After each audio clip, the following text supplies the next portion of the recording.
तो दिल्ली सल्तनत में ये 4 राजवंश समय समय पर आए, जिनके बारे में हमने पहले पढ़ा, गुलाम, खिलजी, तुगलक और सैयद। अब आखिर में आते हैं लोधी वंश। लोधी वंश में ये 3 प्रतापी शासक हुए हैं, जिनके नाम हैं बहलोल लोधी, सिकंदर लोधी और इब्राहिम लोधी। तो इनके बारे में अब हम पढ़ेंगे। सबसे पहले अभी हमने बहलोल लोधी से रिलेटेड पूरी कहानी समझी कि कैसे ये कभी भी राजा या सुल्तान बनने का इच्छुक नहीं था। इसको बनाया गया था राजा आलम शाह के द्वारा, जो सैयद वंश का आखिरी शासक था। लेकिन इतिहासकारों के यहाँ पर मत अलग अलग हैं। कुछ लोग कहते हैं कि इसी ने प्रयास किया था और उसके बाद ये राजा बन गया था। तो बहलोल लोधी के बारे में हमें पढ़ना है। सबसे पहले ये बहलोल शाह गाजी के नाम से दिल्ली की गद्दी पर बैठा था, यानी गाजी की उपाधि इसने भी धारण की थी। फिर इसके बाद बहलोल सिक्का इसने चलाया था। बहलोल सिक्का आपसे बहुत बार पूछा गया है।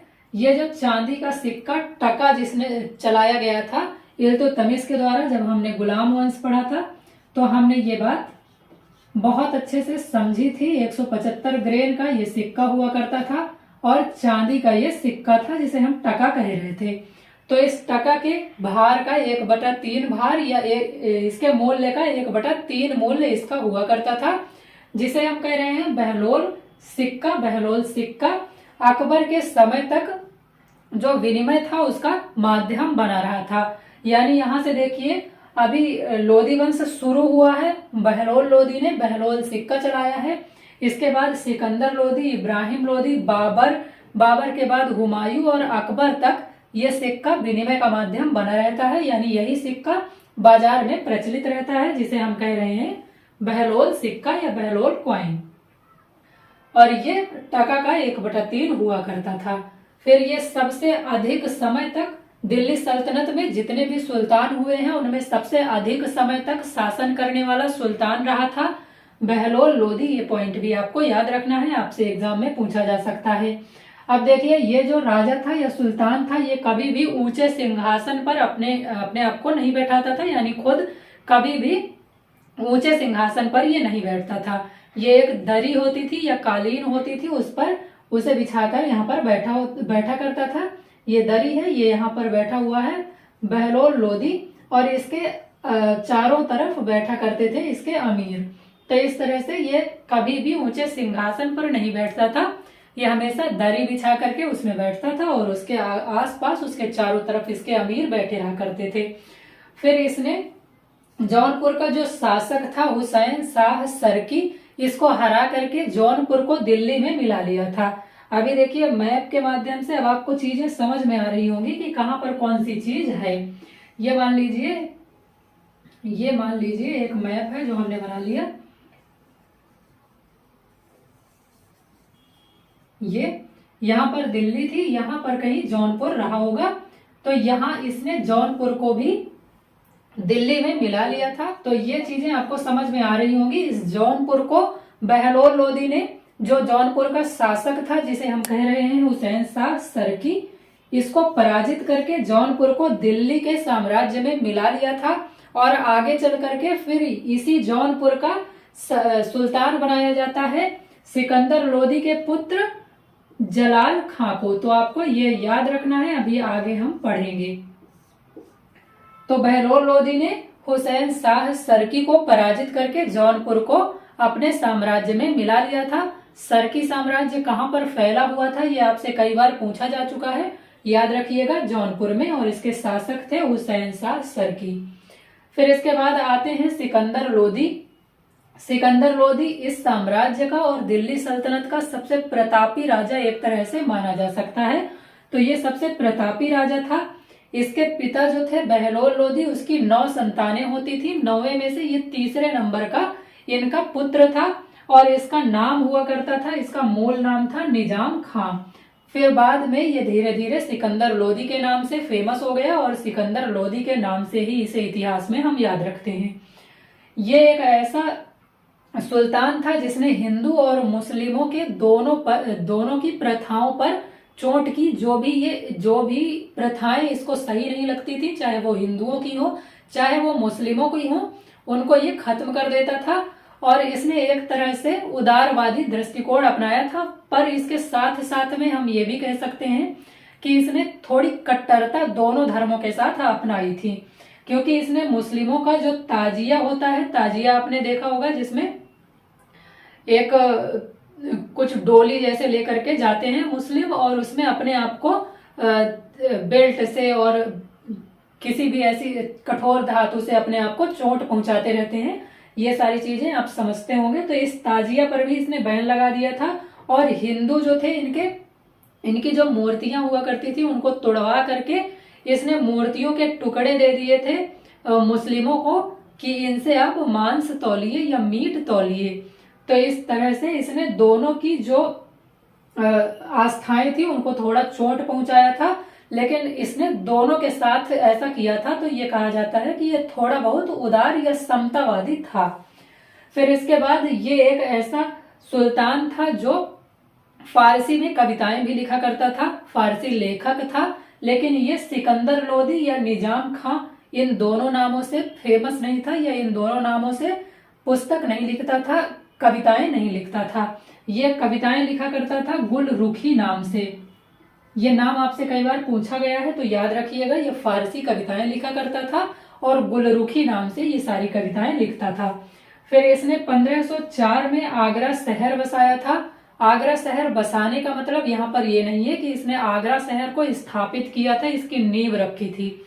इसका मतलब ये है कि आगरा शहर पहले से बसा हुआ था, इसने थोड़ा बहुत उसमें चेंज करे थे, उसको थोड़ा व्यवस्थित किया था, मॉडिफाई किया था, और इसके बाद 1506 में इसने आगरा को अपनी राजधानी बनाई थी। तो ये बात आपको याद रखना है। पहले राजधानी हुआ करती थी दिल्ली, यहीं पर सारे सुल्तान बैठते थे। इसके पहले भी हमने एक बार पढ़ा है, मोहम्मद बिन तुगलक ने प्रयास किया था दिल्ली से राजधानी को देवगिरी ले जाने के लिए, लेकिन बाद में वो फिर से देवगिरी से दिल्ली लौट आया था। तो अब तक जो भी सुल्तान हुआ करते थे वो यहाँ पर दिल्ली में बैठते थे। अब इसने क्या किया, इसने दिल्ली से राजधानी को परिवर्तित कर दिया, आगरा कर दिया, और आगरा शहर इसने बसाया है। तो अगर आपसे एग्जाम में पूछा जाता है तो आपको ये बात याद रखनी है कि सिकंदर लोदी ने आगरा बसाया और इसको अपनी राजधानी बनाई। इसके अलावा फिर आते हैं, इसके अलावा इसके जो दो पुत्र थे, सिकंदर लोदी के दो पुत्र हुआ करते थे। अभी हमने देखा था बहलोल लोदी जो था उसने हुसैन शाह सरकी को हरा करके जौनपुर पर कब्जा कर लिया था और जौनपुर को दिल्ली में मिला लिया था। सिकंदर लोदी के जो दो पुत्र थे उनमें से पहले पुत्र को, जिसका नाम जलाल खां था, उसने जौनपुर का सुल्तान बनाया था। इसके बाद जो इब्राहिम लोदी था उसको इसने सुल्तान बनाया था दिल्ली का। तो इस तरह से हम पढ़ते हैं कि इब्राहिम लोदी ही सुल्तान माना जाता है। इतिहास में इसी के बारे में ज्यादा लिखा गया है, और ऑब्वियसली क्योंकि ये दिल्ली का सुल्तान था तो इसे ही सुल्तान माना जाएगा। तो इब्राहिम लोदी इसके बाद आता है। इब्राहिम लोदी इसका लोदी वंश का अंतिम शासक था, अंतिम सुल्तान था, और ये एक तरह से दिल्ली सल्तनत का भी अंतिम सुल्तान था। यहाँ से फिर दिल्ली सल्तनत समाप्त हो जाती है। इब्राहिम लोदी के समय पर बाबर ने यहाँ पर आक्रमण किया था। क्यों किया था? तो देखिए, ये जो जलाल खां है यहाँ पर सिकंदर लोदी ने जौनपुर का इसे सुल्तान बना दिया था, राजा बना दिया था। इब्राहिम लोदी को दिल्ली का सुल्तान बना दिया गया था, लेकिन कुछ समय बाद इब्राहिम लोदी को ऐसा लगने लगा कि जौनपुर भी हमारे ही कब्जे में होना चाहिए। ये गलत है कि यहाँ का शासक जलाल खां अलग से बनाया गया है। तो इसने इसके लिए प्रयास करने शुरू किए, लेकिन जलाल खां के पक्ष में थे बहुत सारे यहाँ के अमीर। अमीरों का कितना दबदबा और कितना हस्तक्षेप था दिल्ली सल्तनत में, ये हम पहले ही पढ़ चुके हैं। इल्तुतमिश ने इनको बनाया, जिसे कहा जाता है गुलाम चालीसा, जिसे हमने पढ़ा था। 40 जो अमीर हुआ करते थे उसमें शामिल किए। या तुर्कान ए चिहलगामी भी इसे कहा जाता था। 40 अमीर इसमें शामिल होते थे। इन्होंने ही प्रमुख भूमिका निभाई रजिया सुल्तान को उनके पद से हटाने के लिए। बाद में बलबन जो था, बलबन ने इस जो गुलाम चालीसा था इस दल को समाप्त कर दिया, और लेकिन बाद में भी ये वर्चस्व में बना रहा। आगे फिर से जब हम देखते हैं फिरोज शाह तुगलक को, तो उसने इनके पद को वंशानुगत बना दिया था।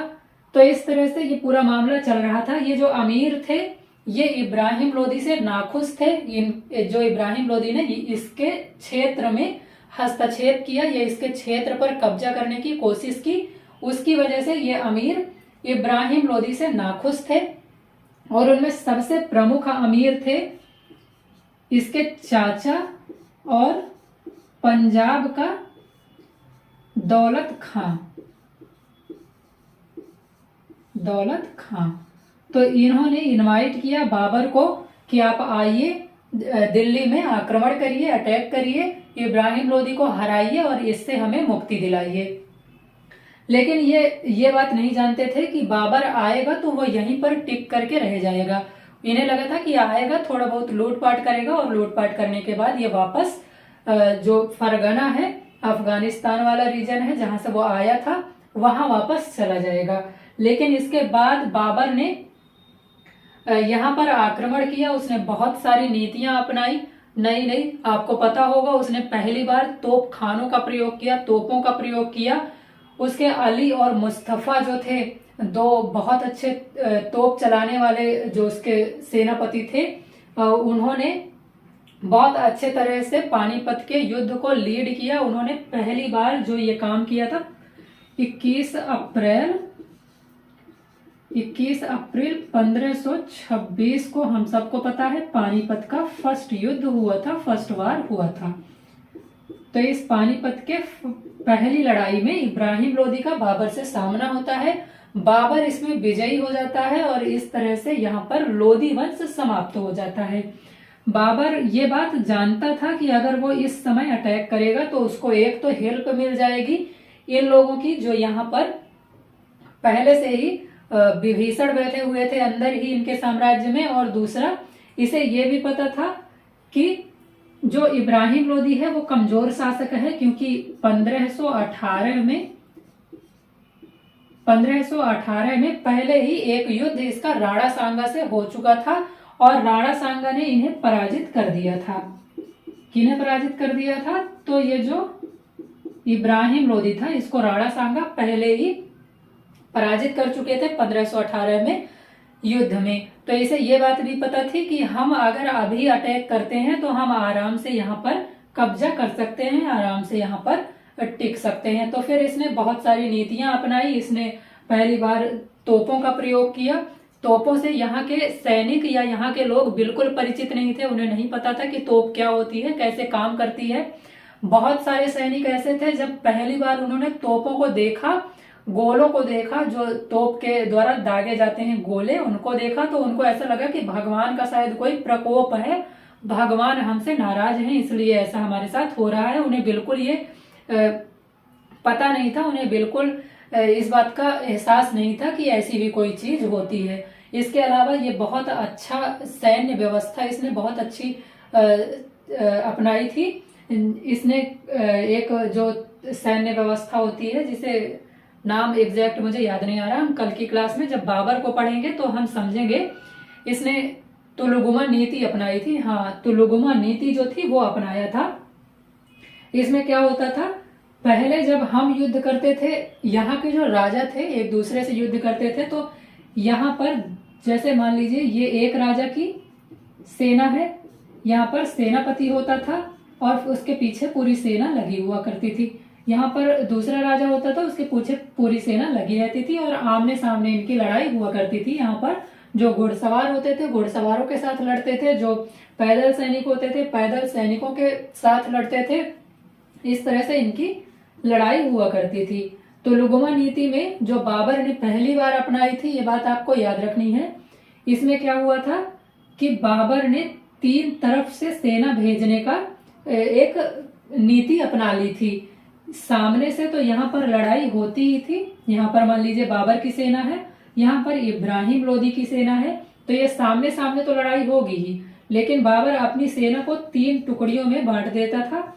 इधर से तो एक सेना यहाँ से सामने से लड़ती थी और दूसरी सेना यहाँ से आती थी, तीसरी टुकड़ी जो होती थी सेना की वो यहाँ से आती थी।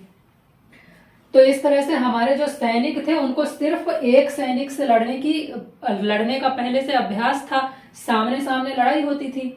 लेकिन जब इन्होंने इधर से भी सैनिक भेज दिए, इधर से भी सैनिक भेज दिए, और यहाँ सामने वाले सैनिक तो आ ही रहे हैं इनके पास, तो ये एक सैनिक दो के साथ लड़ने का अभ्यस्त नहीं था और इस तरह से यहाँ बुरी हार होती है इब्राहिम लोदी की। यहाँ से दिल्ली सल्तनत समाप्त हो जाता है। बाबर 1526 में ही यहाँ पर मुगल साम्राज्य स्थापित करता है, दिल्ली को ही ये राजधानी बनाता है। बाद में ये धीरे धीरे फैलता है, अपने क्षेत्र का विस्तार करता है, राणा सांगा के साथ खानवा का युद्ध करता है, मेदिनी राय के साथ युद्ध करता है और फिर अंत में 1530 में ये खत्म हो जाता है। इसका बेटा जो था हुमायूं वो बाद में शासक बनता है। तो ये पूरी बातें हम बाद में बाबर वाले चैप्टर में भी पढ़ेंगे। अभी के लिए आप इतना समझ लीजिए कि इब्राहिम लोदी दिल्ली सल्तनत का और लोदी वंश का आखिरी शासक था और ये वंश दिल्ली सल्तनत का अंतिम वंश था। यहाँ से हम सारी बातें समझ चुके हैं। इसके बाद अब मुगल साम्राज्य को हम पढ़ेंगे।